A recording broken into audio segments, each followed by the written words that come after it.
Eu não acredito no que estou vendo, falou Eduardo parando na porta do escritório. Mas quando ele entrou, suas palavras ficaram presas na garganta. Clara, você está aí? Chamou o seu padrão Eduardo. Clara? A voz de Eduardo Montenegro saiu baixa, quase incrédula. Ele havia voltado mais cedo para casa naquela tarde silenciosa. Ao abrir a porta do escritório, esperava encontrar apenas o lugar vazio como sempre. Mas a cena diante dele o fez parar imediatamente. A luz da tarde atravessava da enorme janela, iluminando a cena inesperada diante dele. Sentada na cadeira do patrão, com os pés apoiados na mesa, estava Clara, a babá do pequeno Lucas. Ela havia adormecido de cansaço, enquanto o bebê estava aninhado em seus braços, alimentando-se tranquilamente e segurando o tecido de seu uniforme. A cena era tão silenciosa, tão delicada, que Eduardo nem conseguiu se mover. Durante anos ele havia se acostumado a ver funcionários apenas como parte da rotina da casa. Nunca imaginou que um momento tão humano pudesse acontecer ali, no seu próprio escritório. A jovem claramente havia adormecido de puro cansaço. Seus braços ainda protegiam o bebê instintivamente, como se mesmo dormindo continuasse cuidando dele. Naquele instante inesperado, algo quebrou dentro do milionário. Durante anos, ele ignorou cada funcionário daquela casa, tratando todos como parte da paisagem. Mas olhando para Clara, visivelmente exausta depois de um dia inteiro cuidando da casa e do bebê, algo começou a mudar dentro dele. Talvez aquela jovem mulher, que mal havia chegado à mansão, estivesse prestes a despertar algo que Eduardo Montenegro havia esquecido há muito tempo. A porta do escritório se abre devagar, e o som suave das dobradiças parece amplificado no silêncio absoluto daquela sala da mansão. Eduardo Montenegro para completamente. Os pés param, a respiração para. Por um instante, até o pensamento para. Diante dele, na grande cadeira de couro italiano cor de mogno que custou mais do que muitos brasileiros ganham em um ano, está Clara. Clara Andrade, a jovem babá contratada há apenas 3 semanas pela assistente pessoal dele, Dona Susana. Depois de uma triagem rígida que incluiu referências, entrevista dupla e verificação de antecedentes. Clara, com seus 26 anos, seus cabelos escuros presos de qualquer jeito num coque desmanchando, seu uniforme levemente amassado de um dia inteiro de trabalho. Clara, que naquele momento não sabe de absolutamente nada porque está dormindo. E nos braços dela, encostado no peito dela como se aquele fosse o lugar mais seguro do mundo, dorme Lucas. Lucas Montenegro. 3 anos e 4 meses. Cabelos castanhos como os do pai, nariz pequeno como o da mãe que foi embora, mãozinhas minúsculas que naquele momento seguram com firmeza surpreendente a gola do uniforme da babá. O bebê não é mais exatamente um bebê. Já fala frases inteiras, já corre pelos corredores da mansão fazendo o barulho que Eduardo frequentemente pedia para conter. Mas ali, dormindo, Lucas parece ter voltado a ser pequeníssimo. Parece frágil. Parece real de um jeito que Eduardo raramente para notar. Os pés de Clara estão sobre a mesa. Esse detalhe chega à consciência de Eduardo com um atraso de alguns segundos, como se o cérebro precisasse processar primeiro a imagem como um todo antes de registrar os detalhes. Os pés dela, cobertos por meias brancas com um furo discreto no dedão do pé esquerdo, estão cruzados sobre a superfície de madeira nobre onde ele assina contratos, onde ele conduz videoconferências com investidores de 3 continentes, onde ele tomou as decisões mais importantes dos últimos 12 anos de sua vida. E Eduardo Montenegro, que em qualquer outro dia teria reagido a essa cena com uma frieza calculada e uma demissão sumária, não faz nada. Fica parado. Olha, comente abaixo de onde você está assistindo essa história. Adoro saber até onde nossas histórias chegam. Porque o que acontece dentro do peito de Eduardo naquele momento não tem nome fácil. Não é raiva, não é inconveniência. É algo que ele não experimenta há tanto tempo que quase não reconhece a sensação. É ternura. É a lembrança dolorosa de que existe um mundo além dos números, além das reuniões, além da gestão empresarial que consome cada hora de vigília que ele tem. É o rosto de Lucas dormindo tão tranquilo, tão completamente entregue àquele sono profundo de criança, que sabe que está segura, que empurra alguma coisa dentro de Eduardo para um lugar que ele havia trancado com chave há muitos anos. Ele recua um passo, devagar, sem fazer barulho. Apoia o ombro no batente da porta e continua olhando. E por 15 minutos, Eduardo Montenegro, um dos empresários mais influentes do setor imobiliário do país, dono de uma construtora que movimenta cifras de 8 dígitos por trimestre, homem que raramente passa mais de 3 minutos parado sem fazer alguma coisa produtiva, fica ali, parado, olhando para uma jovem que ele mal conhece segurar o seu filho como se fosse seu próprio tesouro. Quando Clara finalmente acorda, são quase 11 da noite. Ela pisca algumas vezes, desorientada. O escritório está iluminado apenas pela luminária de mesa que ela deve ter ligado quando veio buscar um livro para Lucas ler antes de dormir. Um ritual que Dona Susana lhe havia explicado na primeira semana.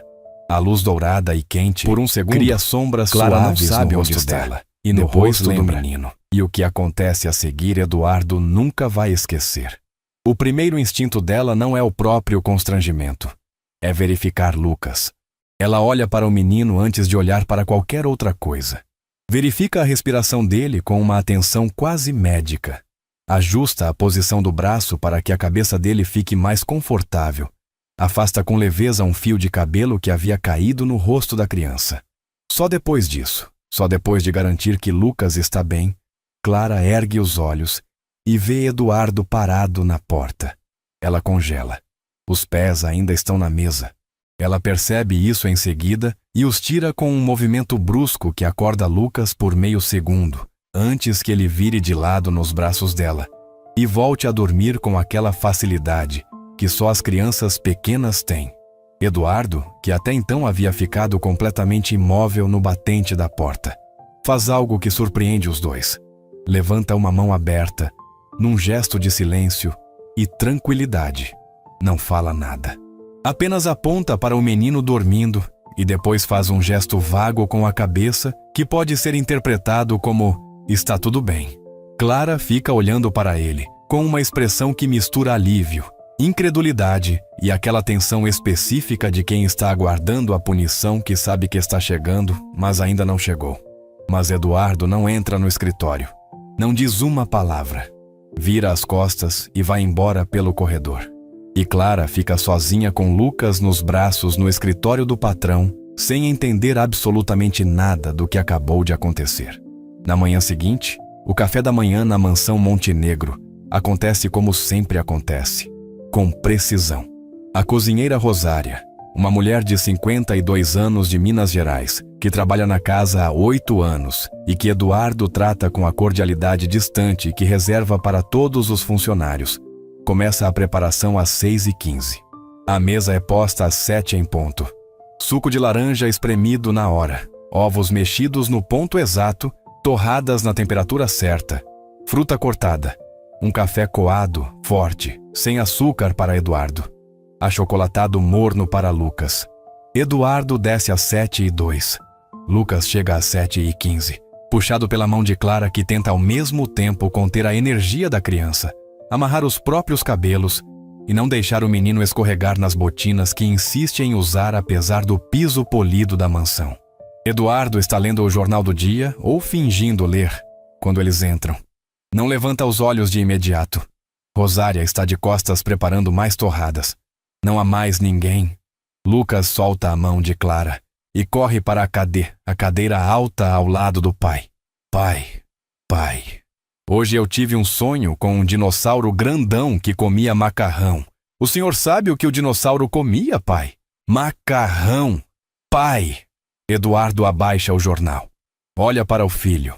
E pela segunda vez, em menos de 12 horas, algo que estava travado dentro dele se move levemente. Como uma porta que começou a enferrujar abre apenas uma fresta com uma força gentil. Macarrão é? Eduardo responde. E a voz dele sai mais suave do que o habitual. Que tipo de macarrão? Lucas considera a pergunta com toda a seriedade que seus 3 anos e 4 meses permitem. De queijo. O dinossauro gostava de macarrão de queijo, pai. Clara para na entrada da sala de jantar. Ela vinha entrar, pegar o Lucas, dar um bom dia ao patrão com o olhar no chão como havia aprendido que era esperado dela e voltar para as suas obrigações matinais. Mas a cena na sua frente a paralisa por um segundo. Eduardo está falando com Lucas. Não de um jeito mecânico, daquele jeito que ela havia observado nas primeiras semanas e que parecia mais uma obrigação do que uma escolha. Está falando de verdade. Está presente. Bom dia, Sr. Montenegro, Clara diz, e sua voz sai mais segura do que ela esperava. Eduardo levanta os olhos. Há uma pausa de talvez 2 segundos que parece maior do que é. Bom dia, Clara, ele responde. E então, com a naturalidade inesperada de alguém que tomou uma decisão durante a madrugada e está apenas executando-a. Sente-se. Rosária, um café para a Clara também. Rosária vira de um jeito que Clara pode jurar que é a versão não verbal de o quê, mas a cozinheira não diz nada. Pega uma segunda xícara. Serve o café. Clara senta. E o café da manhã acontece, pela primeira vez desde que ela chegou àquela casa, com 3 pessoas em volta da mesa, ao invés de 1 ou 2 alternando turnos. Eduardo Montenegro não havia nascido frio. Isso é importante entender, porque a narrativa fácil, a que as pessoas que o conhecem superficialmente constroem, é a de um homem que sempre foi assim, calculado, distante, eficiente como uma máquina de fazer dinheiro. A narrativa fácil ignora os 22 anos que vieram antes do Eduardo empresário.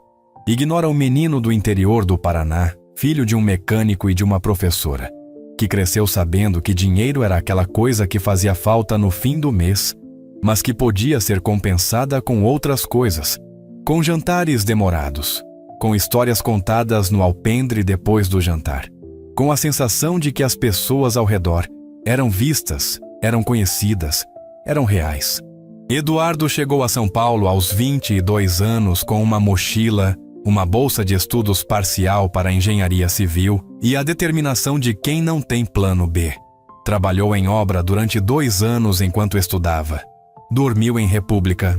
Comeu o que podia. E em algum momento entre a graduação e o primeiro financiamento imobiliário que conseguiu convencer um banco a aprovar, Eduardo havia feito uma troca silenciosa da qual nunca tomou consciência plena. Havia trocado a presença pela produtividade, a atenção pelas metas, o calor pelas margens de lucro. Não foi uma decisão, foi uma erosão, lenta, gradual, invisível. Adriana havia notado antes dele. Adriana Cavalcante Montenegro, a mãe de Lucas, havia dito durante a gravidez que Eduardo estava mudando de um jeito que assustava.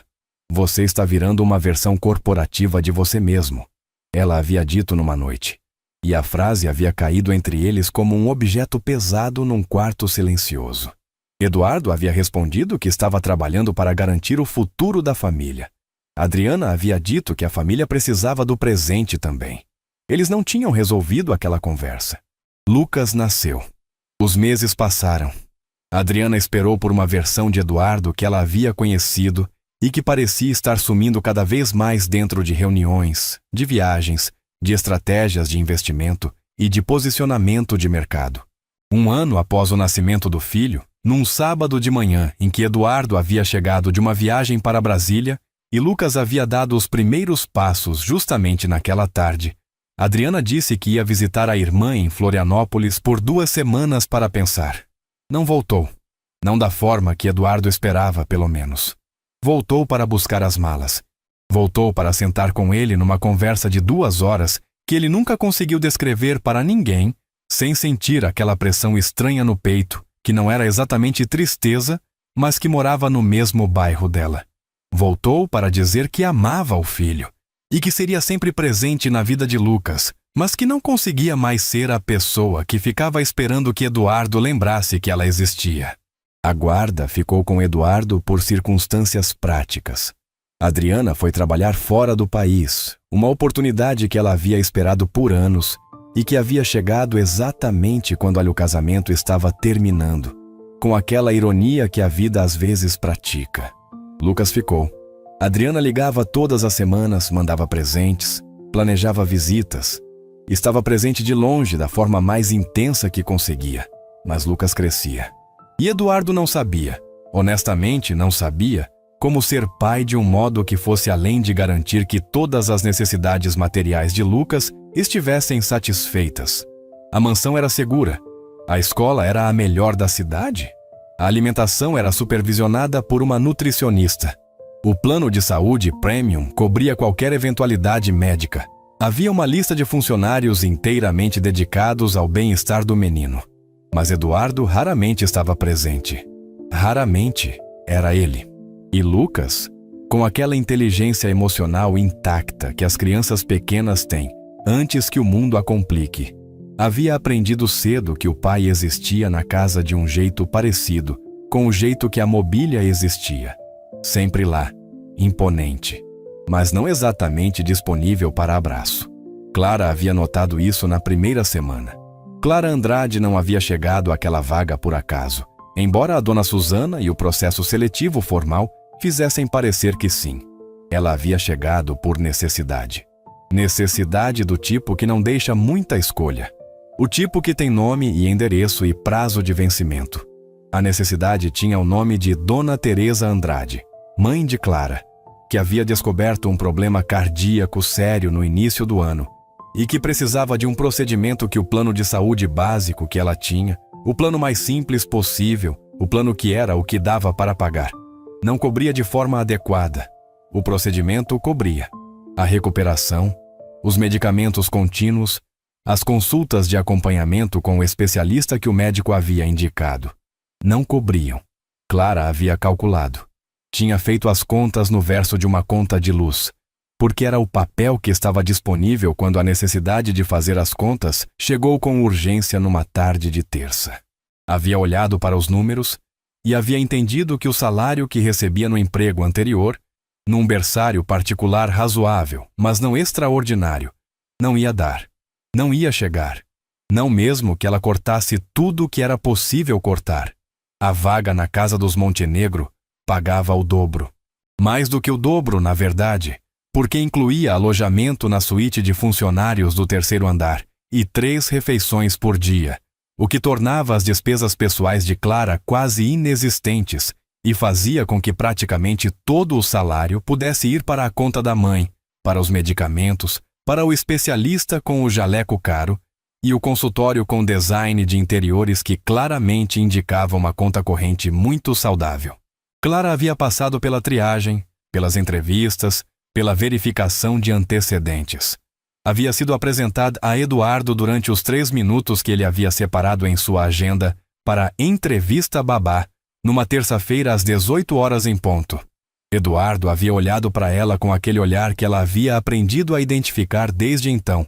O olhar de quem está vendo uma função, não uma pessoa. Havia perguntado sobre experiência, sobre disponibilidade, sobre uma situação hipotética com criança em crise de choro às 3 da manhã. Clara havia respondido com calma e competência a tudo. Eduardo havia dito que a dona Susana entraria em contato. A dona Susana entrou em contato no dia seguinte. Clara começou na segunda-feira. E desde então, havia aprendido a arquitetura invisível da casa. Quais os silêncios que deviam ser respeitados, quais os horários que eram inegociáveis, qual o tom de voz que o patrão esperava dos funcionários quando ele estava por perto. Havia aprendido que Lucas era um menino carinhoso, com uma necessidade visível de atenção que não estava sendo totalmente preenchida, e que isso a afetava de um jeito pessoal que ela não havia antecipado quando aceitou o emprego. Havia aprendido que era possível gostar muito de uma criança que não era sua, e havia aprendido que era preciso ter muito cuidado com essa fronteira, porque as fronteiras desse tipo, quando borradas, machucam todo mundo. Mas naquela manhã do café da manhã, com 3 pessoas na mesa, com o macarrão do dinossauro e a xícara de café que ninguém havia pedido sua opinião para servir, Clara sentiu que alguma coisa havia mudado na casa. Não sabia o quê, não sabia se era bom, mas havia mudado. A semana que se seguiu àquela noite do escritório foi estranha de um modo que Clara levou dias para conseguir nomear. Não foi dramatic. Não houve conversas profundas nem revelações bombásticas. Foi mais sutil do que isso. Foi o tipo de mudança que você só percebe quando para e olha para trás e compara com o que era antes. Eduardo passou a aparecer no café da manhã. Não todos os dias. 3 vezes na primeira semana, 4 na segunda. Mas aparecia, sentava. Algumas vezes olhava ao celular mais do que Lucas. E Clara observava o menino tentar prender a atenção do pai com histórias cada vez mais elaboradas sobre dinossauros e sobre um colega da escola que havia trazido um carrinho de metal que fazia barulho de verdade. Outras vezes Eduardo deixava o celular de lado e escutava. Nessas vezes, Lucas ficava mais brilhante. Era visível, da forma mais direta e sem mediação possível. O menino ficava mais brilhante quando o pai estava presente de verdade. Clara registrava essas coisas sem querer. Era parte da natureza dela, essa atenção aos detalhes emocionais das situações. Sua mãe sempre dizia que ela havia nascido com um radar calibrado para o que não estava sendo dito. Não era dom. Era treinamento dos anos de crescer numa família em que as coisas importantes raramente eram ditas em voz alta e precisavam ser lidas nas entrelinhas, nas pausas, nas tensões que apareciam na mesa do jantar, como convidados não chamados. O que Clara via em Eduardo era um homem tentando de um jeito desajeitado, sem muito vocabulário para o exercício que estava fazendo. Como alguém que voltou a tocar um instrumento depois de anos sem praticar e que precisa reaprender o que os dedos fazem antes que a música saia natural. Mas tentando. E Lucas respondia: crianças são, nesse sentido, os parceiros mais generosos do mundo. Elas não guardam rancor da semana anterior. Elas chegam a cada manhã com o contador zerado, prontas para receber o que vier. Lucas não precisou de um período de desconfiança ou de uma negociação emocional com o pai. Bastou que o pai aparecesse de verdade algumas vezes para que Lucas começasse a esperar por isso. Para que Lucas acordasse e, antes mesmo de chegar à escada, perguntasse: Clara, hoje o pai vai tomar café com a gente. E Clara, que não sabia a resposta, dizia sempre: Vamos ver, amor. Numa quinta-feira à tarde, Eduardo passou pelo quarto de brinquedos de Lucas, quando Clara e o menino estavam montando um quebra-cabeça enorme no chão. Era um quebra-cabeça de 80 peças com o mapa do Brasil. Um presente de Adriana mandado dos Estados Unidos, e Lucas estava particularmente frustrado com a região norte, porque as peças do Pará e do Amazonas eram quase da mesma cor e não paravam de se confundir. Eduardo parou na porta. Clara o viu primeiro. Manteve o olhar no quebra-cabeça. Lucas não havia percebido. Essa daqui é o Pará, Lucas, ela disse, mostrando a peça. Olha a forma. Ela é mais arredondada nesse canto. Mas elas parecem igual. Lucas protestou com toda a urgência dos seus 3 anos. Não são iguais. Essa tem um cantinho que vai assim, olha. Eduardo entrou no quarto. Posso ajudar? Ele perguntou. Lucas levantou os olhos. E o que aconteceu no rosto do menino naquele momento foi a coisa mais simples e mais devastadora do mundo. Alegria pura. Alegria sem filtro, sem cautela, sem a camada de proteção que os adultos desenvolvem para não parecerem precisados demais. Simplesmente, alegria. Pai. O pai quer montar o quebra-cabeça. Clara, o pai vai montar com a gente. Eduardo sentou no chão, no terno que custava mais do que o aluguel do apartamento onde a mãe de Clara morava, com os sapatos de couro italiano que ele usava para reuniões com investidores. Eduardo Montenegro sentou no chão do quarto de brinquedos do filho e pegou uma peça do quebra-cabeça. E os 3 ficaram lá por 45 minutos montando o mapa do Brasil, com Lucas dando ordens erradas e corrigindo as próprias ordens, e Eduardo seguindo as orientações de Clara sobre quais peças iam onde com uma humildade silenciosa que ela não havia esperado dele. Quando terminaram, Lucas ficou de joelhos diante do mapa completo com aquela expressão de conquista que é exclusiva das crianças pequenas e que os adultos perdem em algum momento da adolescência. Conseguimos! Ele anunciou para ninguém em particular e para o mundo inteiro ao mesmo tempo. Eduardo olhou para o filho e então olhou para Clara com um olhar que ela não soube decifrar completamente, mas que continha algo que parecia gratidão. Não o tipo de gratidão de patrão para funcionário que executa bem o trabalho. O outro tipo, o tipo mais difícil de admitir. A situação com Dona Marisa começou 3 semanas depois. Dona Marisa Guimarães era a tia de Eduardo, irmã mais velha de seu pai falecido, e representava na família Montenegro uma espécie de instituição inevitável, presente em todos os eventos, detentora de uma memória prodigiosa para os erros dos outros, e convicta com toda a intensidade de seus 68 anos, bem vividos, de que sabia o que era melhor para todo mundo, especialmente para o sobrinho rico e para o neto de criação que ela nunca havia parado de considerar seu também. Dona Marisa chegou à mansão numa sexta-feira com malas que sugeriam uma visita de pelo menos 2 semanas e com opiniões que sugeriam que ela havia passado o tempo da viagem afinando-as para o ponto máximo de precisão. Ela viu Clara no primeiro dia. A expressão de Dona Marisa quando avaliava as pessoas que considerava abaixo da sua posição social era uma obra de arquitetura facial, construída com camadas, começando com um olhar vagaroso de cima para baixo, que levantava o inventário completo da pessoa em questão, passando por um leve franzir de sobrancelhas, que indicava que o inventário havia decepcionado, e terminando num sorriso que era cordial apenas nos seus componentes mais básicos e externos. Essa expressão ela aplicou em Clara no instante em que as duas foram apresentadas por Dona Susana no corredor do primeiro andar. "Ah, a babá nova", Dona Marisa disse, com uma ênfase no nova, que claramente não tinha nada a ver com tempo de serviço. A moça anterior era mais experiente, não era? Aquela mulher robusta, de São Paulo mesmo. A Neide ficou na outra família. Dona Susana explicou com a diplomacia de quem pratica esse tipo de tradução há anos. "Pois é", Dona Marisa disse, olhando para Clara de um modo que acabava a conversa, antes que Clara tivesse dito qualquer coisa além de "prazer, senhora". Lucas havia fugido para os braços de Clara, assim que viu a tia-avó chegando, e esse detalhe não passou despercebido por Dona Marisa, que havia notado e arquivado como mais uma prova de uma teoria que ela já havia formulado antes de chegar, que essa babá jovem demais havia cruzado alguma fronteira que não devia ser cruzada. Ela levantou o assunto com Eduardo na noite de sexta, depois que Lucas havia ido dormir.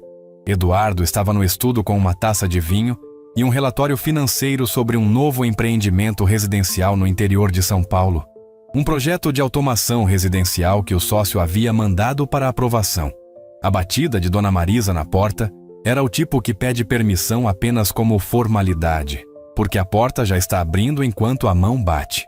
Eduardo levantou os olhos. "Precisamos conversar sobre a situação", Dona Marisa disse, sentando-se sem ser convidada na cadeira em frente à mesa, que era a mesma cadeira onde Clara havia dormido aquela noite. "Que situação?" Eduardo perguntou com o tom de quem já sabe que a conversa que se segue vai exigir paciência. "A moça?" Dona Marisa disse.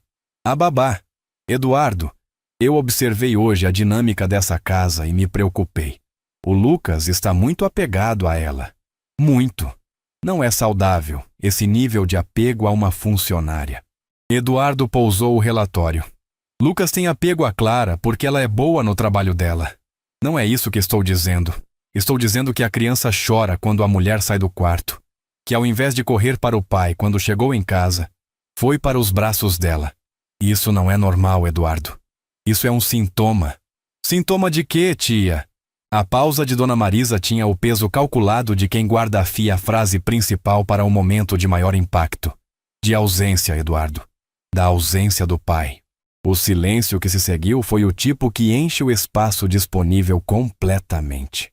Eduardo olhou para a tia, e pela primeira vez em muitos anos, em vez de responder com a frieza eficiente que costumava usar para encerrar conversas que não queria ter, ele ficou quieto. Pensou. Deixou que aquela palavra, ausência, ficasse ali na sala com ele sem tentar varrê-la para debaixo do tapete imediatamente. "Eu sei", ele disse por fim. Dona Marisa piscou. Claramente não era a resposta que esperava. "Sei que fui ausente.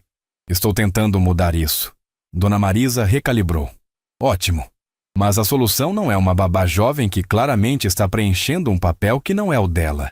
Clara faz exatamente o trabalho dela, tia. Eduardo. Tia Marisa. Eles se olharam. E então Dona Marisa fez o que as tias do tipo Dona Marisa fazem quando a conversa não vai para o lado que planejaram. Mudou de ângulo. Você sabe de onde ela vem? Sabe a situação da família dela? Eu sei o que a triagem mostrou, que foi satisfatória. A triagem. Eduardo, meu amor, triagem não captura tudo. Eu perguntei para a Rosária, e a Rosária disse que a moça manda quase todo o salário para a mãe doente.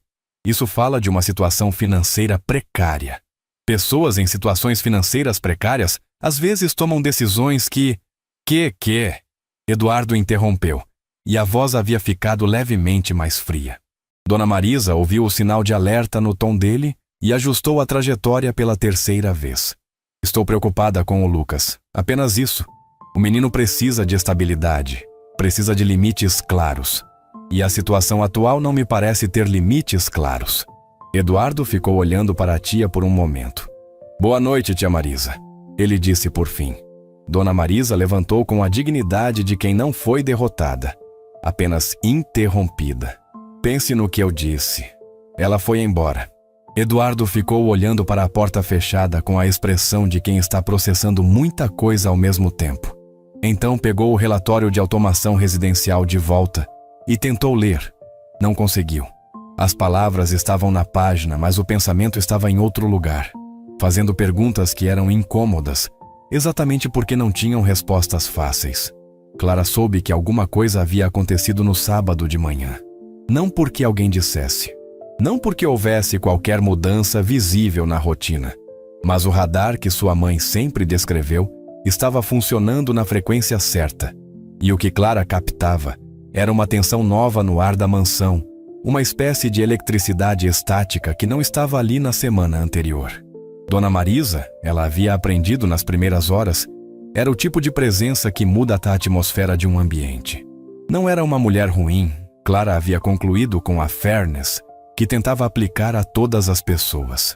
Era uma mulher que amava Eduardo e Lucas com um amor genuíno, mas que expressava esse amor de maneiras que incluíam um controle bastante robusto sobre o que ela julgava melhor para eles. E o julgamento de Dona Marisa sobre Clara era visível sem precisar de palavras. Clara havia passado por situações assim antes.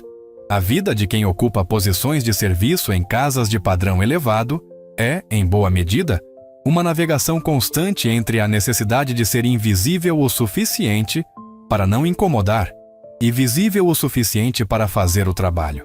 É uma arte de equilíbrio que consome energia silenciosamente e que deixa marcas que as pessoas que nunca precisaram praticá-la raramente conseguem imaginar. Ela sabia o que Dona Marisa via quando olhava para ela. Uma jovem de origem simples, de família com dificuldades financeiras, num emprego que pagava bem demais para o nível de experiência formal que tinha. Uma jovem que havia ganho a confiança de uma criança que era vulnerável. Uma variável de risco. Clara sabia isso. Aceitava que era uma leitura que algumas pessoas fariam. Não podia controlá-la. O que podia controlar era o trabalho. E por isso, ela fez o que sempre fez nas situações em que sentia o chão ficar um pouco menos sólido. Trabalhou melhor. Foi mais pontual, se for isso era possível. Manteve o quarto de Lucas ainda mais organizado. Documentou o cardápio do menino e os horários com mais detalhe no caderninho que mantinha para esse fim. Sorriu para Dona Marisa nos corredores com a cordialidade genuína, porque Clara havia aprendido que a cordialidade genuína era mais sustentável do que a fingida e porque, no fundo, entendia de onde vinha a preocupação da mulher. Num domingo à tarde, Dona Marisa encontrou Clara sentada na varanda dos fundos com Lucas no colo, lendo em voz alta um livro de histórias de animais. Era um livro de capa dura com ilustrações grandes e coloridas que a biblioteca do menino tinha em abundância, mas aquele em específico era um que Lucas havia escolhido pedindo a Clara que lesse a história do elefante que tinha medo de rato, pela que Clara havia perdido a conta de quantas vezes já. Dona Marisa parou perto da porta de vidro que dava para a varanda, sem entrar. Observou. Lucas estava completamente absorto na história, interrompendo Clara a cada 2 parágrafos para fazer comentários. Mas por que o elefante tem medo, Clara? O elefante é muito grande. Clara, se eu fosse o rato, eu não ficava perto do elefante, não. Que perigo, né, Clara? Clara respondia a cada comentário com uma atenção que não era performática, era genuína, porque ela havia aprendido que Lucas pensava melhor quando se sentia escutado e que as perguntas que pareciam mais simples às vezes levavam às mais interessantes. Dona Marisa ficou ali por um bom tempo. Quando voltou para dentro, ela não disse nada para ninguém, mas o franzir de sobrancelhas havia diminuído levemente de intensidade. Foi numa terça-feira da segunda semana de visita de Dona Marisa que a situação chegou ao ponto de crise. Eduardo havia chegado mais cedo do que o habitual de uma reunião sobre um consórcio imobiliário que havia terminado antes do previsto, e estava subindo a escada quando ouviu vozes no corredor do segundo andar. Uma das vozes era de Dona Marisa, a outra era de Clara. Ele parou no meio da escada. Não era uma discussão, exatamente. Era mais uma dessas conversas em que uma pessoa fala e a outra escuta, e onde a arquitetura da conversa está construída de tal forma que a pessoa que escuta não tem muitas opções a não ser continuar escutando.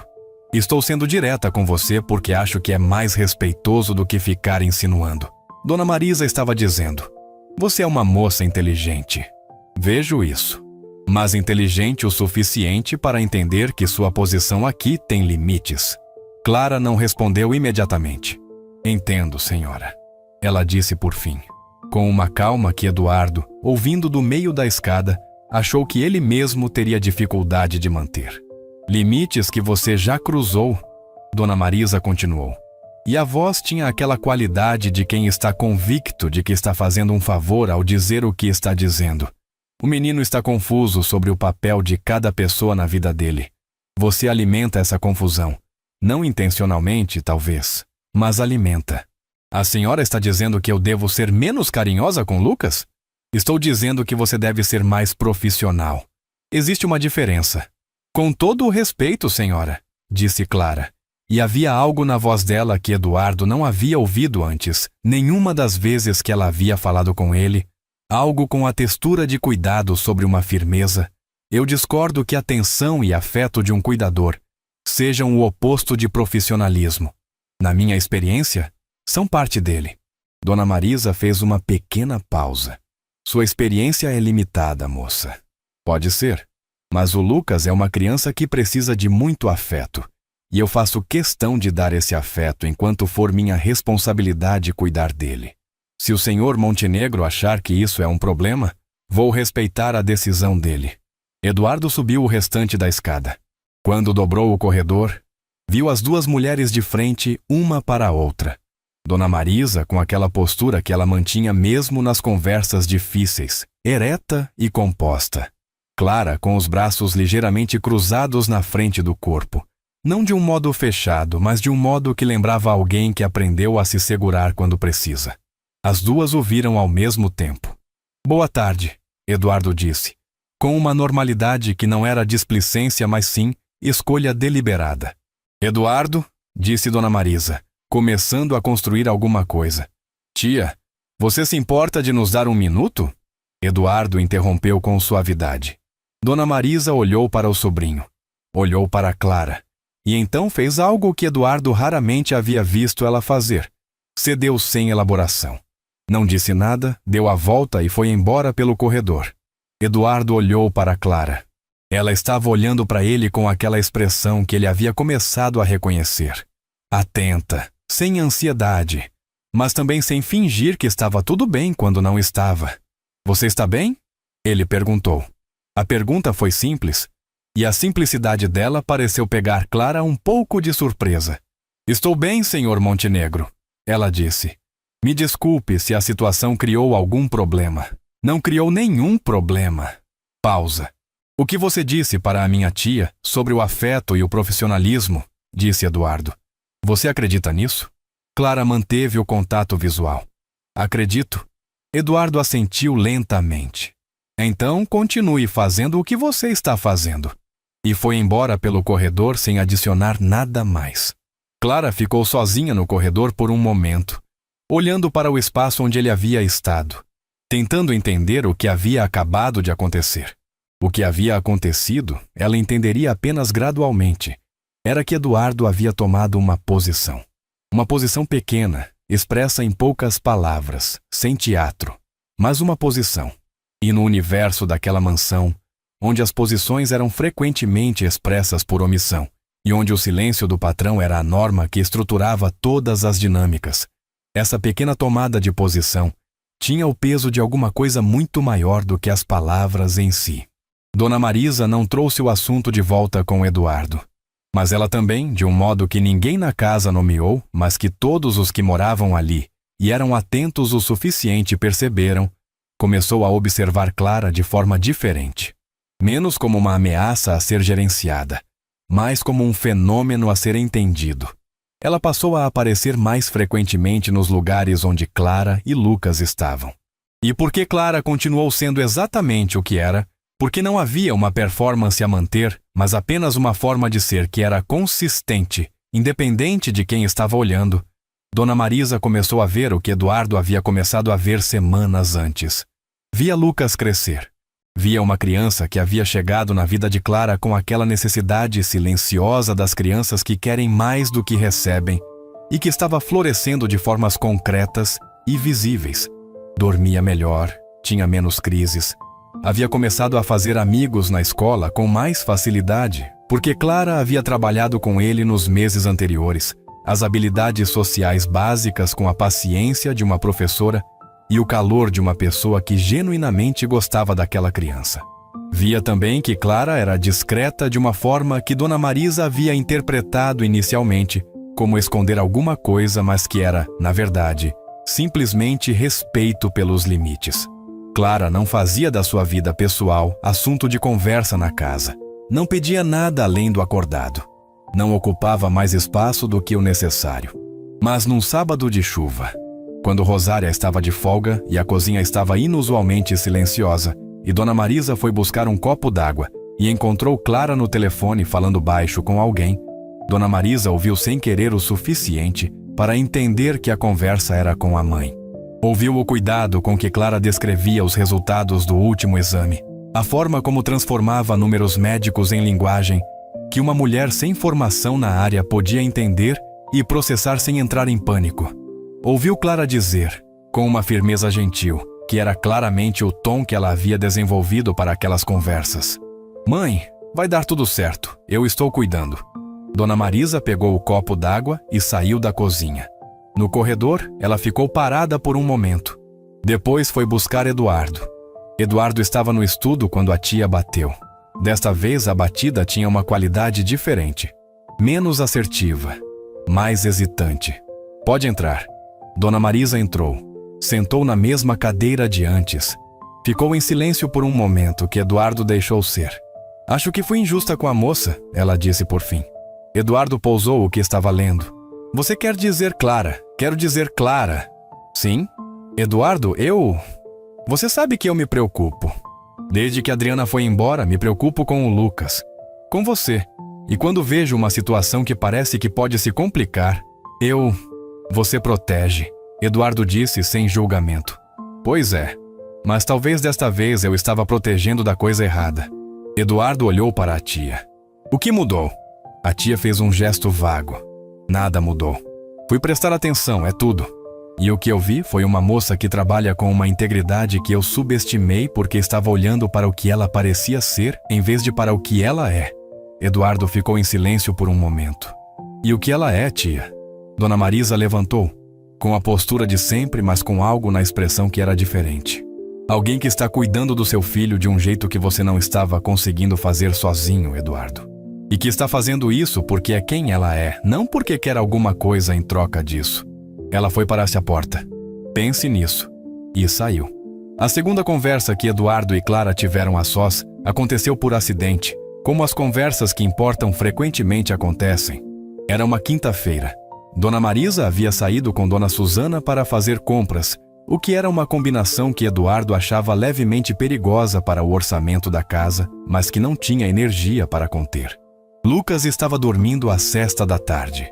Rosária havia saído mais cedo com um mal-estar, que ela garantiu que não era nada grave, mas que Eduardo olhou e achou que merecia pelo menos um dia de descanso, porque Rosária tinha a tendência de minimizar as próprias dores com uma eficiência que ele havia aprendido a não levar ao pé da letra ao longo de 8 anos.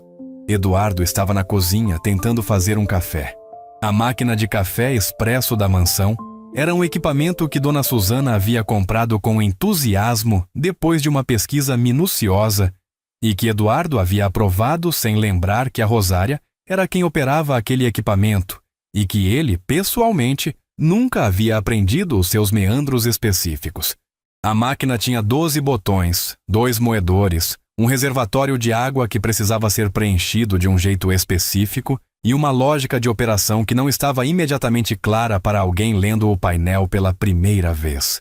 Eduardo estava olhando para o painel com a expressão de alguém que revisou um orçamento de 30 milhões de reais antes do almoço e agora está sendo derrotado por uma máquina de café doméstica. A porta da cozinha abriu e Clara entrou, provavelmente para verificar se havia algo que precisava ser preparado antes de Lucas acordar. Ela parou quando viu Eduardo. Eduardo olhou para ela. Olhou para a máquina. Você sabe usar isso. Clara veio até a bancada, avaliou o equipamento com a familiaridade de alguém que havia passado semanas na mesma cozinha. Sim, senhor. Por favor. Clara lavou as mãos, preencheu o reservatório do jeito certo, ajustou a moagem, pressionou a sequência correta de botões. Em menos de 2 minutos havia um expresso perfeito na xícara que Eduardo havia deixado na bandeja. Eduardo pegou a xícara. Obrigado. Pausa. Você quer um também? Ele perguntou. Havia algo ligeiramente cerimonial na forma como Eduardo estava do outro lado da bancada, de pé, segurando a própria xícara, que tornava recusar aquela oferta tão estranha quanto aceitar. Clara ficou por um segundo suspensa entre os dois lados da questão. Eu gosto mais de café coado, ela disse por fim, com uma honestidade simples. Eduardo olhou para o coador que estava no armário acima da bancada. Tem jeito? Tem, ela disse. E começou a preparar. Eles ficaram na cozinha por 40 minutos. Não foi uma conversa planejada, não havia temas pré-selecionados, nem intenções declaradas. Foi a conversa que acontece quando 2 pessoas que raramente têm a oportunidade de falar uma com a outra se encontram num espaço neutro, num momento de rara informalidade, e onde o silêncio inicial vai sendo preenchido por palavras que chegam porque havia espaço para elas. Eduardo perguntou sobre o café coado. Clara explicou que havia aprendido com a mãe, que era professora municipal e que toda manhã a rotina começava com 1 litro de café coado, que durava até o fim da manhã, e que era o eixo em torno do qual o resto do dia se organizava. Eduardo disse que o pai também tomava café coado, que havia crescido com o cheiro, e que em algum momento da vida adulta havia substituído por expresso porque era o que os ambientes que frequentava ofereciam. Você gosta mais do expresso? Clara perguntou, com a curiosidade direta de quem realmente quer saber. Eduardo pensou na pergunta de um jeito que sugeria que nunca havia parado para considerar ela. Não, ele disse por fim. Não gosto mais. Há uma qualidade específica nesse tipo de descoberta pequena que, feita em voz alta, na presença de outra pessoa, tem um peso diferente do que teria se ficasse apenas no pensamento. Eduardo ficou olhando para a xícara de expresso que havia pedido por hábito, por automação, pelo mesmo mecanismo que o fazia fazer tantas outras coisas, porque era o que se fazia naquele contexto, não porque era o que queria. Depois disso, eles falaram sobre Lucas. Eduardo perguntou com uma abertura que ele mesmo parecia levemente surpreso de estar exibindo, como havia sido a semana do menino na escola. E Clara contou, com a riqueza de detalhe de quem estava presente naqueles momentos, quem havia sido a história do colega com o carrinho de metal, de como Lucas havia ficado chateado quando o amigo não quis compartilhar, mas depois havia processado a situação e chegado a uma conclusão que Clara havia achado notável para uma criança de 3 anos, que talvez o colega também achasse muito especial o carrinho e por isso não queria que ninguém tocasse nele. Assim como Lucas tinha um urso de Biltatnar, pelúcia que não emprestava para ninguém. Eduardo ouviu isso e ficou quieto por um momento. Ele disse isso? Perguntou. Disse? Com todas as palavras, mais ou menos. Levou um tempo para chegar lá, mas chegou. Eduardo olhou para o espaço acima da bancada com a expressão de alguém revendo uma premissa. Eu não sabia que ele era capaz disso. Não é óbvio, concordou Clara com gentileza. Ele tem muita coisa acontecendo dentro dele que ele ainda não sabe como expressar diretamente. Mas está lá. Como você sabe o que está lá se ele não expressa diretamente? Clara considerou a pergunta. Presto atenção no que ele brinca, respondeu. No que ele repete. Nas histórias que ele escolhe quando vai escolher um livro. Tem uma história que ele pede toda semana. A do elefante com medo de rato. E no começo eu achei que era só porque era engraçada. Mas depois percebi que o que ele mais gosta é da parte em que o elefante descobre que o medo era desnecessário. Ele sempre ri nessa parte. Sempre. E eu acho que isso fala alguma coisa sobre como ele processa o mundo. Eduardo ficou olhando para ela. Havia algo na expressão dele que Clara não conseguiu nomear completamente. Não era a expressão que ele tinha nas reuniões, aquela atenção calculada que processava a informação e simulava implicações em tempo real. Era algo mais parecido com a expressão que as pessoas têm quando ouvem alguma coisa que sabiam de alguma forma, mas nunca havia sido dito em voz alta. Você pensa muito sobre ele, Eduardo disse. Não era uma pergunta. Penso, ela confirmou. É impossível não pensar. Ele é uma criança muito presente, sabe? Está sempre muito ali, muito inteiro em tudo que faz.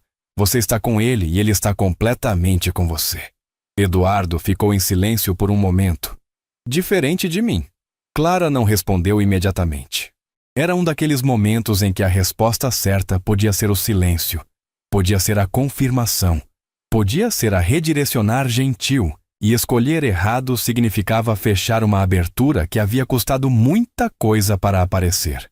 Você está aprendendo a estar com ele, ela disse por fim. E ele está vendo isso. Como você sabe que ele está vendo? Porque no café da manhã de quarta-feira, quando você sentou com ele e ouviu a história toda do dinossauro até o fim, incluindo a parte sobre o tipo de macarrão preferido, ele foi dormir naquela noite dizendo que o pai era seu melhor amigo. Eduardo pousou a xícara de expresso que havia ficado pela metade. Ele disse isso? Para o urso de pelúcia. Mas disse.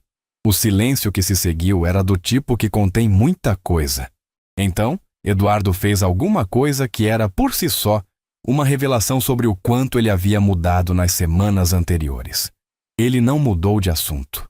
Não olhou para o celular. Não encontrou uma razão profissional para encerrar a conversa. Ficou ali na cozinha com o seu expresso pela metade e o café coado de Clara, e deixou aquele momento ser o que era. Obrigado, ele disse por fim, por tudo que você está fazendo por ele. Clara assentiu com uma simplicidade que não era frieza, era apenas a recepção de alguém que não sabe muito bem o que fazer com gratidão genuína, mas que a recebe sem rejeitar. É o meu trabalho, ela disse, mas também é mais do que o trabalho. Eduardo olhou para ela. Eu sei, ele disse. O episódio com o seguro de vida veio de um lugar completamente inesperado. Havia um advogado de Eduardo chamado Dr. Renato Fontes, um homem meticuloso de 50 e poucos anos que cuidava de todos os assuntos jurídicos da Montenegro Empreendimentos há quase uma década, desde os contratos de aquisição de terrenos até as estruturas societárias mais complexas. Doutor Renato era o tipo de advogado que mandava e-mails com subsídios na madrugada e que aparecia nas reuniões com pastas organizadas por cor, que continham não apenas os documentos necessários, mas também os documentos que poderiam ser necessários e uma análise de cenários que cobria contingências que ninguém mais havia pensado ainda. Doutor Renato havia ligado numa manhã de sexta-feira para tratar de uma questão de rotina sobre a revisão do testamento de Eduardo, que precisava ser atualizado para refletir mudanças societárias recentes. Era uma conversa administrativa, o tipo que Eduardo tinha com regularidade e que transcorria com eficiência clínica. Mas no meio da conversa, Dr. Renato mencionou com a neutralidade de quem apresenta um item de uma lista.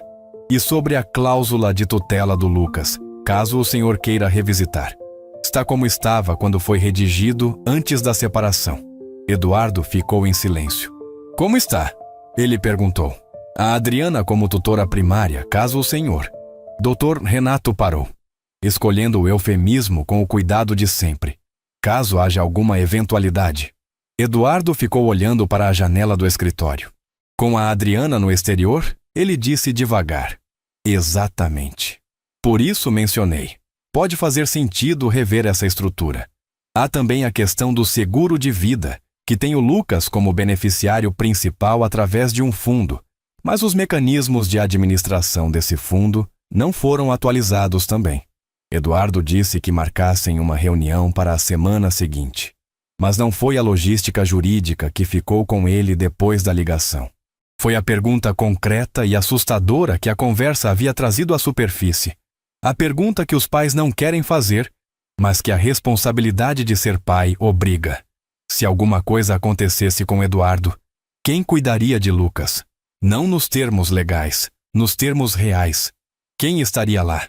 Adriana estava nos Estados Unidos, presente por chamadas de vídeo e visitas planejadas com a melhor das intenções.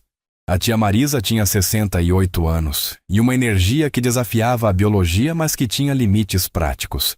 Dona Susana era funcionária, não família. Rosária era funcionária. E Clara?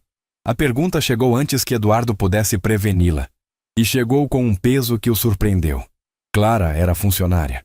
Era uma jovem de 26 anos que havia chegado à sua casa por necessidade financeira há menos de 2 meses e que havia se tornado, nesse tempo, a pessoa que mais conhecia o seu filho, que sabia que Lucas processava o medo em forma de riso, na parte boa das histórias, que sabia que o urso de pelúcia era intransferível, mas que uma criança que não compartilha o carrinho não é uma criança má, apenas uma criança com apego, que havia sentado no chão com o mapa do Brasil e havia tornado o Pará e o Amazonas distinguíveis para uma criança de 3 anos.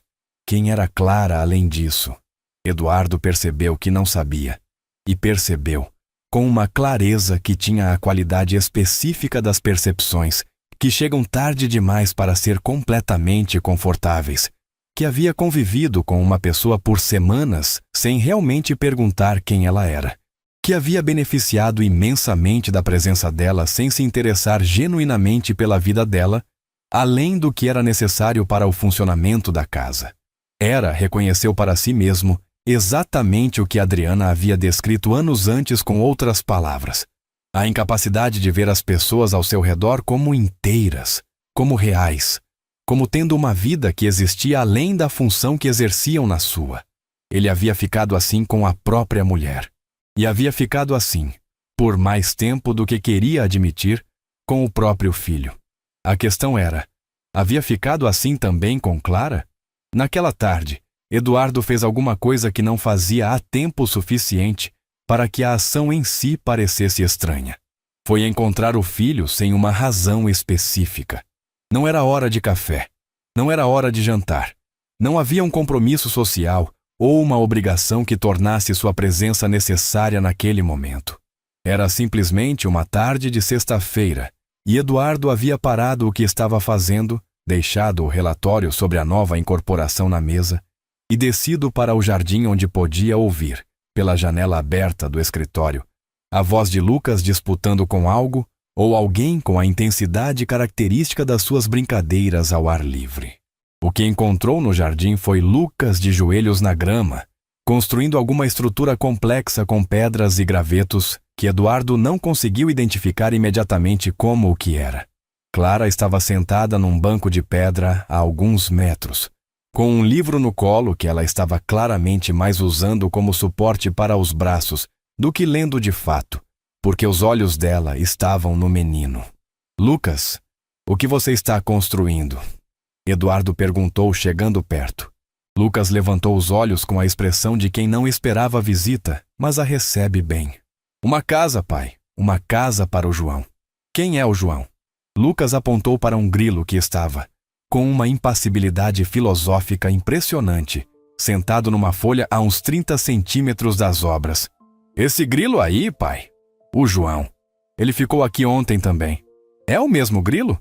Eduardo perguntou genuinamente sem saber a resposta. Lucas considerou a questão com seriedade. Acho que é. Clara, é o mesmo grilo? Clara, que havia observado a chegada de Eduardo com aquela atenção cuidadosa que ela aplicava a todas as mudanças de dinâmica, olhou para o grilo com uma expressão de avaliação. Pode ser. Os grilos costumam voltar aos mesmos lugares se gostam de lá. Então é o mesmo. Lucas concluiu com a convicção de quem não precisa de mais evidências do que isso. É o João. E agora ele vai ter uma casa. Eduardo abaixou-se ao lado do filho. Olhou para a construção em andamento. Viu agora, uma estrutura que tinha a lógica própria das obras de crianças pequenas. As pedras delimitavam um perímetro. Os gravetos cruzados formavam alguma espécie de teto. Havia uma folha grande colocada de um lado que Eduardo imaginou ser a porta. Posso ajudar? Ele perguntou. E pela segunda vez em poucas semanas, Lucas ficou mais brilhante. Os três ficaram no jardim até o sol começar a baixar. A casa do João ficou pronta com uma solidez que Eduardo, com seu background em engenharia civil, avaliou como razoável para as circunstâncias. Lucas apresentou a casa ao grilo com uma formalidade séria, explicando cada cômodo com detalhes que ele havia claramente improvisado, mas que tinham uma coerência interna satisfatória. O João permaneceu na folha, imóvel, durante toda a apresentação. Acho que ele gostou. Lucas determinou. Acho que sim. Eduardo concordou.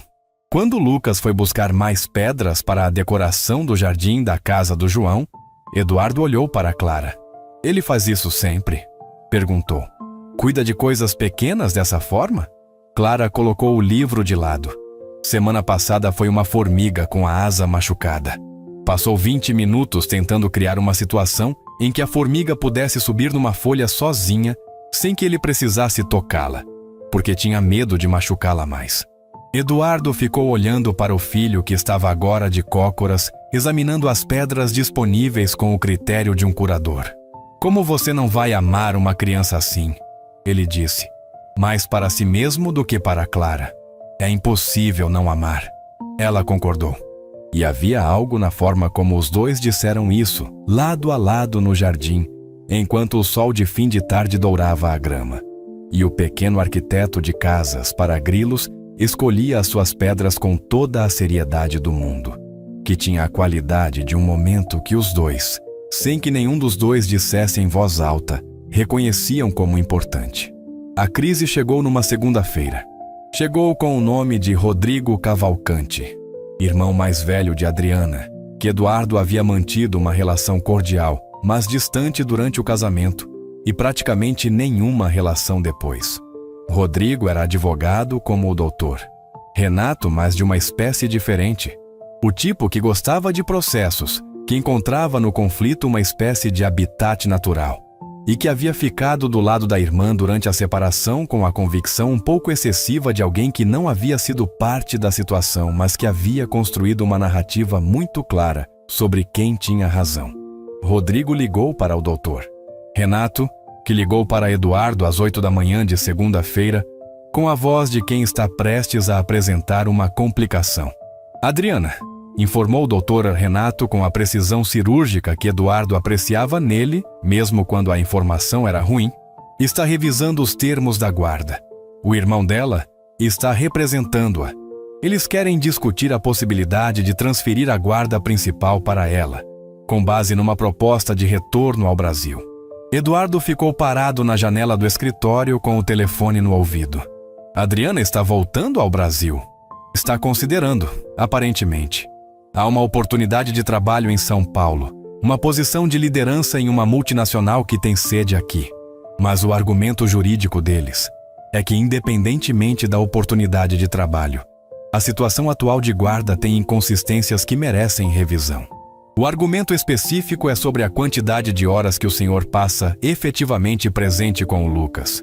Eduardo fechou os olhos por um segundo. Qual é a base factual disso? Dr. Renato fez uma pausa cuidadosa. Eles têm relatórios de uma investigadora particular que documentou sua rotina nos últimos 2 meses. As horas de saída e chegada, as viagens. Alguns dados sobre quem é a pessoa que passa mais tempo com o Lucas no dia a dia. Eduardo ficou em silêncio. Quando foi feito isso?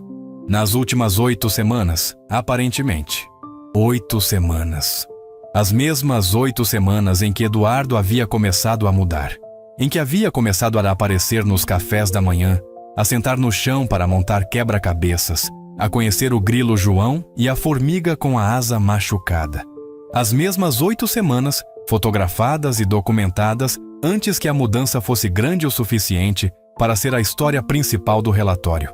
Qual é a nossa posição? Eduardo perguntou. Sólida, mas não incontestavelmente sólida. Dr. Renato disse com a honestidade que Eduardo pagava para receber. O senhor tem guarda legal plena. A Adriana está no exterior, o que complica a argumentação dela. Mas o argumento sobre presença efetiva tem peso emocional perante um juiz. E se eles trouxerem depoimentos de pessoas próximas ao Lucas que corroborem a narrativa de ausência... Marque uma reunião para hoje à tarde, Eduardo disse. Vou verificar a agenda. Cancele o que precisar cancelar. Às 3 da tarde, Eduardo e Dr. Renato estavam sentados no estudo com os documentos que o advogado havia reunido em tempo recorde, que era uma das qualidades pelas quais Eduardo pagava acima do mercado. Havia uma pasta com o contrato de trabalho de Clara, os relatórios de progresso do Lucas na escola, um histórico médico do menino que mostrava consultas regulares e nenhuma ocorrência preocupante, recibos de atividades extracurriculares, fotos do aniversário do menino há alguns meses. Há também o depoimento de um funcionário, disse Dr. Renato, com uma neutralidade específica que Eduardo reconheceu como o tom que o advogado usava para apresentar informações que ele sabia que seriam difíceis. Que funcionário? Dr. Renato abriu uma página específica. Uma ex-funcionária, na verdade. A Neide, que era a babá antes da Clara. Ela está no documento dos Cavalcante como testemunha de caráter. O depoimento dela é de antes das últimas semanas. Eduardo leu. O depoimento de Neide era factual e não mal intencionado, o que o tornava, de certa forma, mais difícil de contestar do que um depoimento abertamente hostil.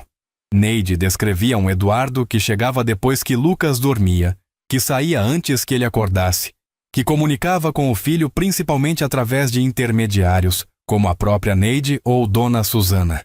Era uma descrição que havia sido verdadeira, que talvez ainda fosse verdadeira para alguém que só tivesse as 8 semanas anteriores, as mudanças para olhar. Eduardo fechou a pasta. O que precisamos provar? Precisamos provar que a situação atual oferece a estabilidade adequada para o Lucas. E precisamos provar que o senhor está presente de forma consistente e significativa, não apenas nas últimas semanas, mas de maneira sustentável. Como? Dr. Renato fez uma pausa. Depoimentos de pessoas que convivem com o Lucas e que podem atestar tanto a qualidade dos cuidados que ele recebe, quanto a evolução do envolvimento do senhor. A professora da escola seria uma boa testemunha. Dona Marisa, talvez, se ela... Ela vai, Eduardo disse com certeza. E a babá atual, disse Dr. Renato, com aquela neutralidade específica de novo. Clara Andrade. Ela é provavelmente a testemunha mais direta sobre a rotina do Lucas e sobre como está sendo cuidado, se ela estiver disposta a depor. Eduardo ficou olhando para essa pasta fechada.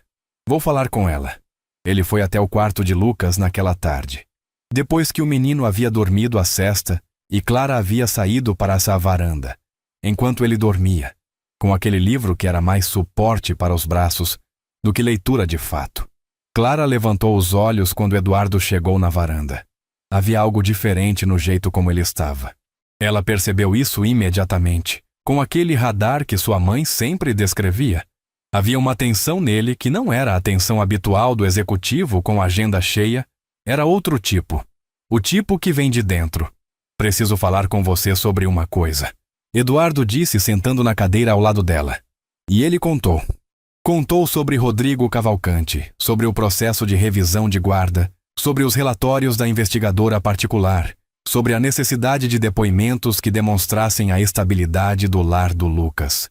Contou com a objetividade de quem está apresentando um problema que precisa de solução. Mas Clara, que havia aprendido a ouvir o que não estava sendo dito, ouvia por baixo da objetividade alguma coisa que tinha a textura do medo. Não o medo do processo judicial. O medo de perder o filho. Quando ele terminou, ela ficou em silêncio por um momento. A Adriana está voltando ao Brasil de verdade? Ela perguntou. Eduardo olhou para o jardim. Talvez. Ainda não é certo. Mas o processo não depende disso. O Lucas sabe alguma coisa? Não. E não vou contar por enquanto. Não quero que ele sinta a tensão dessa situação. Clara assentiu. O que você precisa de mim? Eduardo virou para ela. Preciso saber se você está disposta a dar um depoimento sobre a rotina do Lucas aqui e sobre a qualidade dos cuidados que ele recebe. Não precisa ser mais do que isso. Fatos. O que você observa? Posso fazer isso. Ela disse sem hesitar. Eduardo ficou olhando para ela. Você não precisa pensar nisso. Já pensei. O Lucas precisa de estabilidade.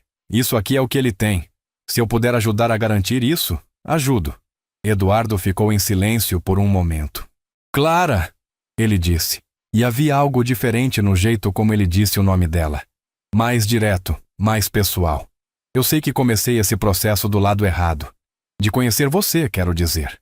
Você chegou e eu a tratei como uma função por semanas. Não perguntei sobre você. Sobre o que você precisava. Sobre o que trazia você até aqui. Clara ficou olhando para ele com aquela expressão atenta. Todos nós chegamos em algum lugar por uma mistura de razões, ela disse. Mas eu quero saber. Se você quiser contar. Ela ficou em silêncio por um momento. Olhou para o jardim. Depois contou sobre Dona Teresa. Sobre o problema cardíaco, sobre os exames, sobre as contas que não fechavam no verso de uma conta de luz numa tarde de terça. Contou sem dramatismo, com a objetividade de quem já processou uma situação difícil o suficiente para poder narrá-la sem ser consumida por ela. Eduardo ouviu tudo. Como ela está agora? Ele perguntou quando Clara terminou. Melhor. O procedimento foi feito mês passado. Ainda tem acompanhamento, mas o médico está satisfeito com a recuperação. Fico feliz. Clara o olhou. O senhor está sendo gentil. Estou sendo honesto. Os dois ficaram em silêncio por um momento, com o barulho do jardim ao redor e o sono de Lucas em algum lugar dentro da casa. Clara, Eduardo disse por fim, eu quero te pedir uma coisa que vai além do trabalho e que você tem todo o direito de recusar. Ela esperou. Quero que você continue aqui. Não apenas enquanto o processo durar. Eu quero que o Lucas continue tendo você. Que eu continue tendo a chance de aprender com o que você faz. E quero que isso seja uma escolha sua, não uma obrigação de contrato. Clara ficou olhando para ele por um tempo. Tenho uma pergunta, ela disse. Pode perguntar. O senhor está pedindo isso porque precisa de mim para o processo ou porque realmente quer que eu fique? A honestidade da pergunta chegou sem ornamentos e sem desculpas, e Eduardo recebeu ela da mesma forma. As duas coisas, ele disse. Mas a segunda, mais do que a primeira. Clara ficou em silêncio mais um momento. Então, fico. A reunião com o Dr. Renato e a equipe jurídica aconteceu na quarta-feira da semana seguinte. Rodrigo Cavalcante apareceu do outro lado da mesa de reuniões com aquela postura específica dos advogados que confundem segurança jurídica com agressividade interpessoal. Relaxado de um jeito que queria parecer indiferente, mas que era claramente uma performance para a outra parte. Ao lado dele, numa chamada de vídeo numa tela no canto da sala, estava a Adriana. Eduardo havia passado muitos momentos imaginando como seria ver Adriana depois de tanto tempo. Havia imaginado essa cena em várias versões ao longo dos meses após a separação, em vários estágios do luto que um casamento deixa, e em cada versão a cena tinha uma carga emocional diferente, dependendo do estágio em que ele estava. Mas o que sentiu quando a imagem de Adriana apareceu na tela não era o que havia esperado. Era algo mais quieto. Era a presença de uma pessoa que havia sido muito importante e que havia deixado de ser importante da forma que foi para se tornar importante de outra forma. Como a mãe do filho dele, como alguém com quem ele havia construído uma vida antes de os dois descobrirem que não conseguiam continuar construindo juntos. Adriana, ele disse. Eduardo, ela respondeu. E havia algo na voz dela que era diferente do tom que o irmão havia usado para formular o processo. Algo mais humano e menos estratégico. A reunião durou 2 horas. Rodrigo apresentou o caso dos Cavalcanti com a precisão de quem havia preparado cuidadosamente. Os dados da investigadora particular, o depoimento de Neide, o argumento sobre a proposta de retorno de Adriana ao Brasil como elemento de estabilidade superior para Lucas. Doutor, Renato respondeu com igual precisão. Os dados de desenvolvimento escolar de Lucas, os relatórios médicos, os depoimentos da professora, de Dona Marisa, e o depoimento escrito de Clara, que era direto, factual, e tinha aquela qualidade que os textos de algumas pessoas têm de ser completamente reconhecíveis como verdadeiros sem precisar de ornamentos. No meio da 2ª hora, Adriana pediu para falar. Rodrigo começou a dizer algo que era claramente uma nota de cautela jurídica. Rodrigo, ela disse, com um tom que o irmão reconheceu e que o fez recuar. Ela olhou para Eduardo na tela. Eduardo, eu não vim para tirar o Lucas de você. Você sabe disso. Eduardo ficou em silêncio. Vim porque estava com medo, ela continuou. Com medo de que a situação que existia quando eu fui embora ainda fosse a situação atual. E o relatório que o Rodrigo me mostrou reforçou esse medo. Eduardo olhou para a mesa por um momento. Depois olhou de volta para Nila. O relatório descreve uma situação que existia, ele disse. Não a que existe agora. Adriana ficou em silêncio. Eu mudei, ele disse. Não completamente, não de um dia para o outro, não de um modo que faz desaparecer os anos em que não fui o pai que devia ter sido. Mas mudei. E o Lucas sabe disso. Como você sabe que ele sabe? Eduardo olhou para o Dr. Renato, que abriu a pasta e encontrou o depoimento de Clara. Eduardo pegou o papel e leu em voz alta a parte específica que havia pedido para Dr. Renato destacar antes da reunião. A parte em que Clara descrevia uma noite em que Lucas havia dito ao urso de pelúcia que o pai era seu melhor amigo. O silêncio na sala de reuniões depois disso era diferente do silêncio anterior. Na tela, Adriana olhou para o lado por um momento. Quando voltou a olhar para a câmera, havia algo diferente no rosto dela. Eu quero ver o Lucas, ela disse. Não como parte de um processo. Quero ver meu filho. Eduardo assentiu. É claro. Quando você vier ao Brasil, vem ver ele. Ele tem falado de você toda semana. Adriana fechou os olhos por um segundo. O processo, disse Rodrigo, com a persistência de quem ainda tem argumentos preparados. Adriana o olhou. Deixa pra lá, Rodrigo. Adriana, deixa pra lá. A reunião terminou 30 minutos depois, com um acordo informal e humano que o doutor Renato depois formalizou em termos jurídicos adequados. A guarda continuava com Eduardo.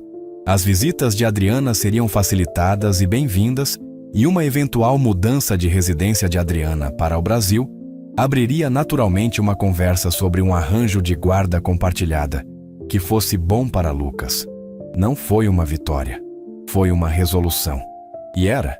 Eduardo descobriu quando saiu da sala de reuniões naquela tarde. Muito melhor do que uma vitória teria sido. Dona Marisa ficou sabendo do processo por Eduardo naquela mesma noite. Ficou em silêncio por um longo momento, depois que ele terminou de contar. E então disse, com a voz que ela usava nas raras ocasiões em que estava completamente sincera. Eduardo, eu preciso te pedir desculpas. Ele a olhou. Eu vim aqui preocupada com o Lucas, disse ela. E no processo, fui injusta com a Clara de um jeito que poderia ter prejudicado tudo o que ela estava construindo aqui. Se o meu comportamento tivesse feito ela ir embora, ou tivesse criado uma tensão que tornasse a casa menos estável para o Lucas, não aconteceu. Mas poderia ter acontecido, e isso é minha responsabilidade. Eduardo ficou olhando para a tia. O que você quer fazer com isso? Dona Marisa levantou. Quero falar com ela. A conversa entre Dona Marisa e Clara aconteceu na varanda dos fundos, num fim de tarde de quinta-feira, com o jardim dourado pela luz de fim de dia e o João o Grilo provavelmente em algum lugar perto da casa construída por Lucas, ainda intacta entre as pedras.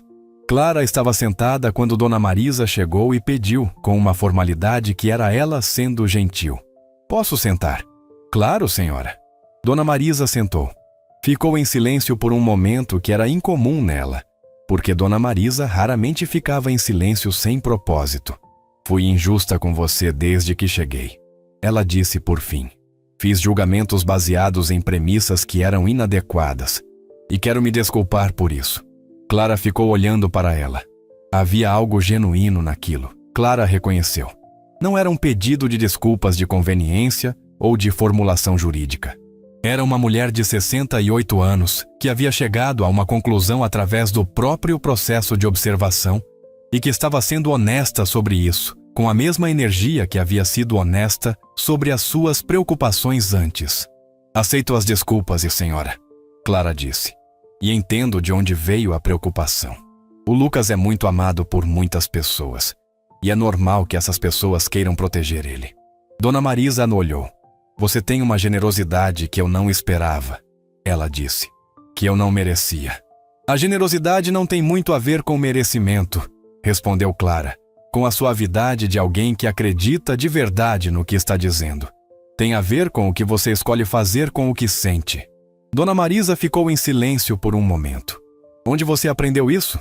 Com a minha mãe, Clara disse com um sorriso pequeno. Ela é professora. Professoras boas ensinam mais do que matérias. Dona Marisa fez algo que Clara não havia visto ela fazer ainda. Riu. De verdade, de um jeito que chegou ao rosto inteiro. E então as duas ficaram na varanda conversando enquanto o sol descia. E quando Lucas acordou da sesta e veio para o jardim procurar Clara, encontrou as duas sentadas juntas no banco de pedra, com o aspecto de pessoas que estão no meio de uma conversa que está indo bem. Vovó Marisa e Clara estão juntas, ele anunciou para o jardim, com a satisfação de quem identifica uma coisa boa quando vê. Estamos, confirmou Dona Marisa. E Lucas veio sentar no colo de Dona Marisa, porque as crianças dessa idade distribuem o afeto com uma generosidade de coração que os adultos passam anos tentando reaprender, e perguntou se ela sabia a história do elefante com medo de rato. Não sei, disse Dona Marisa. Mas quero saber. Lucas olhou para Clara. Clara conta, ele determinou. Clara contou. O jantar da última sexta-feira de visita de Dona Marisa foi, por decisão coletiva não declarada de ninguém em particular, diferente de todos os jantares anteriores daquela casa. Rosária havia cozinhado mais do que o habitual, com aquela intuição de cozinheira que percebe quando uma refeição precisa ser mais do que alimentação. Havia feito o frango assado com alecrim, que Eduardo havia mencionado uma vez como o prato da infância, com os detalhes que Rosária havia guardado naqueles 8 anos de serviço, sem que Eduardo soubesse que ela os havia guardado. Havia feito o purê do jeito que Lucas gostava, com queijo demais e manteiga suficiente para fazer qualquer nutricionista fechar os olhos, porque era sexta-feira, e Lucas havia tido uma semana difícil, e às vezes, o purê com queijo demais é exatamente a decisão certa. A mesa estava posta para 5 pessoas. Eduardo, Lucas, Dona Marisa, Rosária, que havia sido convidada por Eduardo, de um modo que a havia deixado levemente desconcertada, mas claramente satisfeita. E Clara. Lucas presidiu o jantar com a autoridade natural das crianças de 3 anos, que se sabem amadas. Contou sobre a escola, sobre o colega que finalmente havia compartilhado o carrinho de metal que fazia barulho, sobre um peixe que havia visto num livro e que era do tamanho de um ônibus, e que ele estava convicto de que morava no Amazonas junto com as peças do quebra-cabeça. Dona Marisa entrou no debate sobre o peixe com uma seriedade que deliciou Lucas. Eduardo olhou para a mesa. Olhou para o filho gesticulando com a colher enquanto descreve o peixe imaginário. Para Dona Marisa, que contra todos os prognósticos, estava argumentando sobre ictiologia de forma completamente honesta. Para Rosária, que estava servindo mais purê com o sorriso de quem está exatamente onde quer estar. Para Clara, que estava ouvindo tudo com aquela atenção que ela aplicava ao mundo ao seu redor, com aqueles olhos, que viam coisas que a maioria das pessoas não parava para ver. E Eduardo sentiu algo que havia ficado fora da sua vida por muito tempo voltar. Não era felicidade no sentido simples da palavra. A felicidade que você sente quando uma boa notícia chega ou quando uma meta é atingida. Era algo mais fundamental do que isso. Era a sensação de estar presente num momento enquanto o momento está acontecendo, de estar num lugar específico com pessoas específicas e de sentir o peso e o valor disso enquanto ainda está lá. Era a gratidão. Não a gratidão performática dos discursos de fim de ano ou das postagens de aniversário. Era a outra, a que vem do fundo, a que reconhece que você estava perdendo alguma coisa importante e que está ganhando de volta, e que essa segunda chance não era garantida, e que por isso tem um sabor específico que a primeira vez nunca tem. Após o jantar, quando Lucas havia ido dormir e Rosária havia se retirado e Dona Marisa estava no seu quarto fazendo as malas para a viagem de amanhã, Eduardo foi até a cozinha buscar um copo d'água e encontrou Clara na pia lavando a última xícara do café que havia feito depois do jantar. Ele ficou parado na entrada. Ela estava de costas para ele, com a torneira aberta, lavando a xícara com a mesma atenção que ela aplicava a tudo. E havia algo naquele momento que era parecido com o momento da porta do escritório semanas antes, a mesma qualidade de algo simples e real que existe, antes que você tente nomeá-lo ou sistematizá-lo. Clara fechou a torneira, virou e o viu. A expressão dela não foi de susto. Foi de reconhecimento quieto. Eduardo ficou onde estava. Sabe o que eu percebi esse mês? Ele disse. Clara ficou em silêncio esperando. Que eu passei anos construindo coisas que duram, ele disse. Edifícios, projetos, estruturas. E perdi de vista o único tipo de coisa que importa mais do que tudo isso. Ela o olhou. O Lucas, ele disse. E as pessoas que estão aqui. Clara ficou em silêncio por um momento. Você não perdeu de vista. Ela disse por fim. Você ficou muito distante para enxergar. Tem diferença. Eduardo ficou olhando para ela. Você é muito mais gentil com as pessoas do que a maioria. Aprendi que é o jeito que funciona melhor. Para as outras pessoas ou para você? As duas coisas. O silêncio que se seguiu era o tipo que não pressiona nem incomoda. O tipo que existe entre pessoas que passaram por bastante coisa juntas num curto espaço de tempo e que chegaram a um lugar onde o silêncio pode existir sem precisar ser preenchido. Obrigado, Clara. Eduardo disse por fim. Ela soube, pelo tom, que não era obrigado pelo café ou pela xícara lavada. De nada, Eduardo, ela respondeu. E ele notou que era a primeira vez que ela usava o nome dele sem o senhor na frente. Os meses que se seguiram na mansão Montenegro foram diferentes dos que vieram antes. Diferentes não de um modo dramático ou de um modo que faria uma boa história de ruptura total com o passado. A vida raramente funciona assim. Raramente há um momento único de transformação completa, um antes e um depois nítidos separados por uma linha clara. O que há, mais frequentemente, é uma acumulação de pequenas escolhas diferentes que vão, ao longo do tempo, construindo um jeito diferente de estar no mundo. Eduardo continuou trabalhando muito. Continuou tendo reuniões que terminavam tarde, projetos que consumiam mais energia do que o previsto, viagens que eram necessárias. Continuou sendo quem era profissionalmente, com a competência e a intensidade que havia construído ao longo de anos.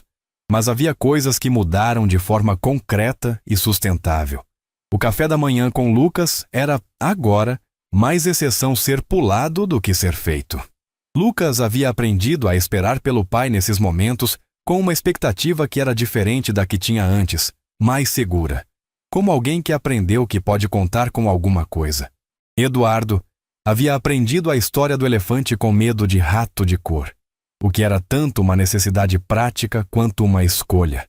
Lucas a pedia com frequência suficiente para que saber de cor fosse a diferença entre conseguir contar sem olhar para o livro, olhando para o filho, e ter que desviar o olhar para as páginas.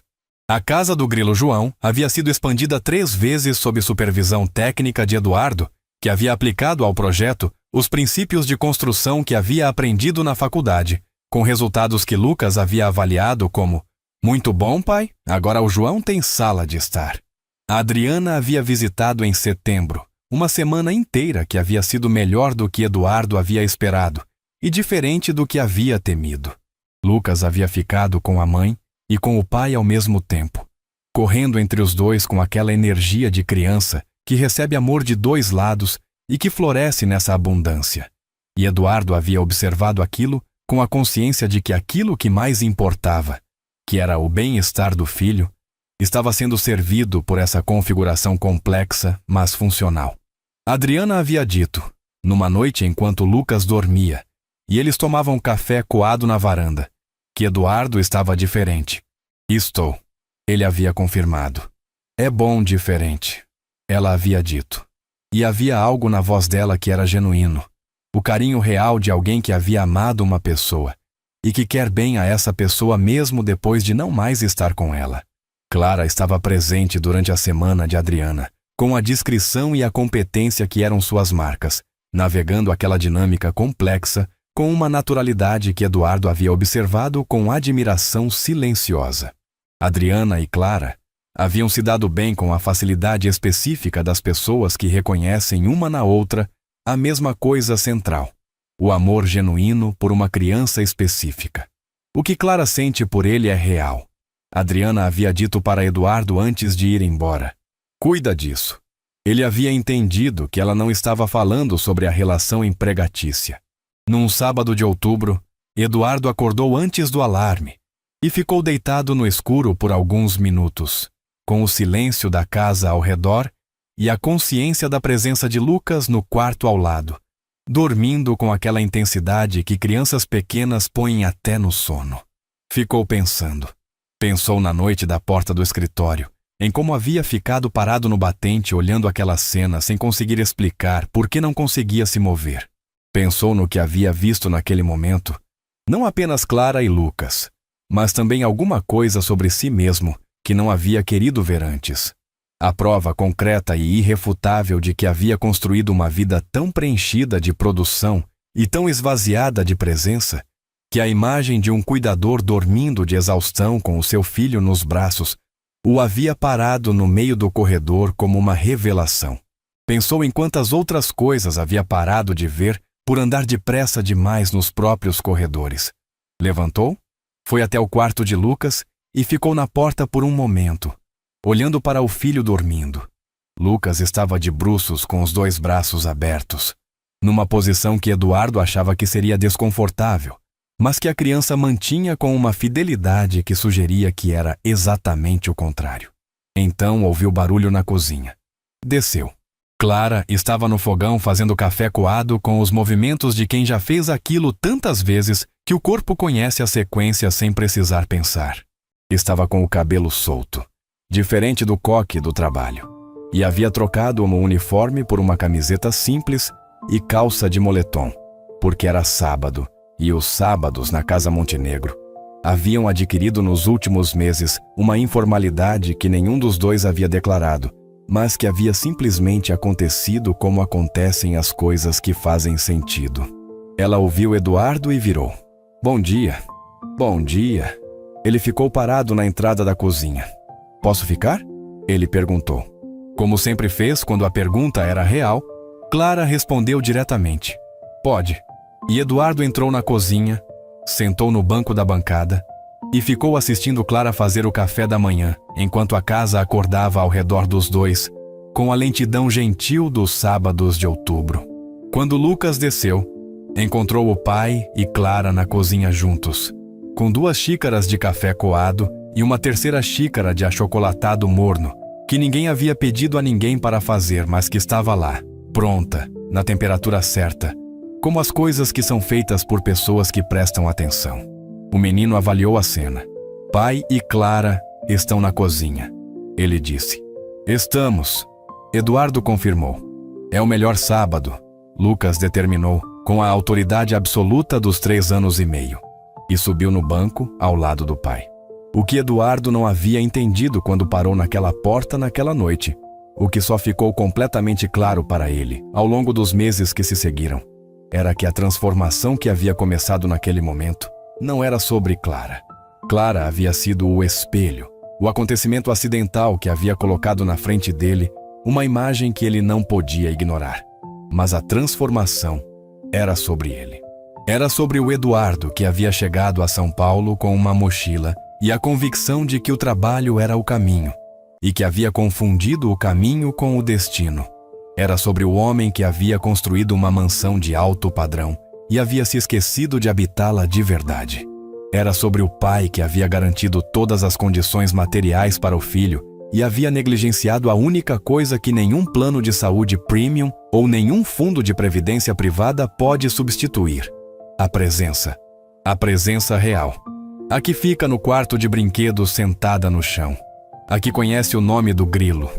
A que sabe que o elefante tem medo de rato e que a parte boa da história é quando ele descobre que o medo era desnecessário.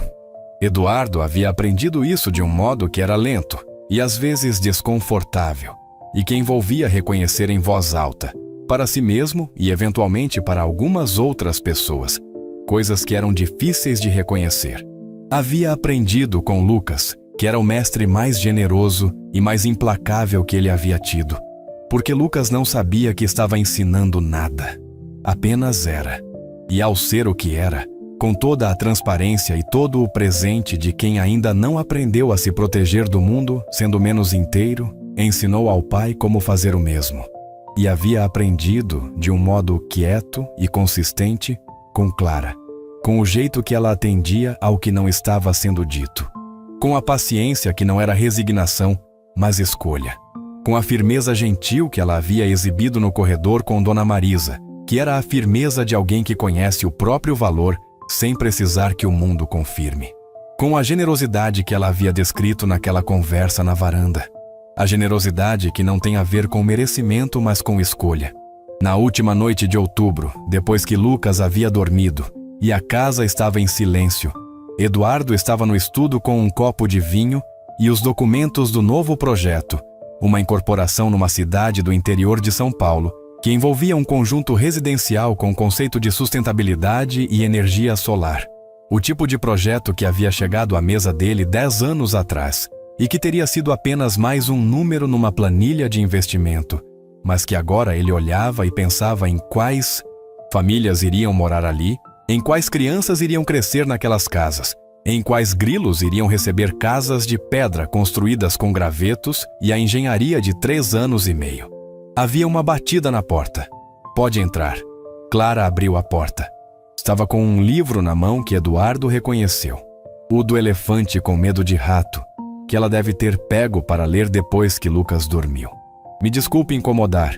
Vim só perguntar se precisava de alguma coisa antes de eu ir dormir." Eduardo a olhou. Não precisava de nada, mas disse: "Fica um pouco." Clara ficou.